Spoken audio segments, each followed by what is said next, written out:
How's it going, guys? It's Tom again in Careers. Today we're just going to take you through the next stage of your UCAS application. This stage is the employment section. So again, what you'll need, like the other sections, is the information in front of you so you've got accurate data. You'll head over to the employment section, and as you'll have seen previously, there will be a tutorial video at the top. Please refer to that if you have any concerns or queries along the way. It'll give you all the advice that you need. As you can see, you can add up to 5 choices. If you've worked more than 5 jobs or you've got more than 5 examples, only select the top 5 that are the most applicable to your application.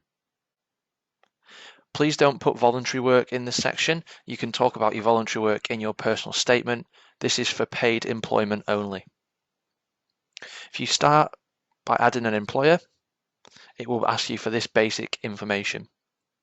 So you'll need the employer's name, you'll need the employer's address, and your job description. The employer's name will be the company name, not the name of your manager.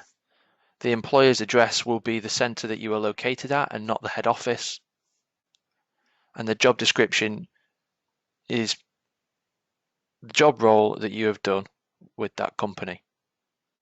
You have about 30 to 35 characters in this job description section, so you can write a really short sentence of the general duties, but it's probably best just to input your job title. You'll need the start date of when you commenced employment with that company, and if you haven't yet finished your employment and you're still employed there on a part-time or full-time basis, you can leave this section blank.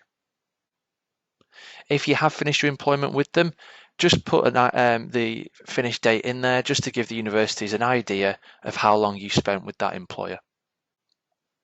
In most situations, the job will have been part-time, but on the odd occasion, you may have had full-time employment, in which case, tick this option here.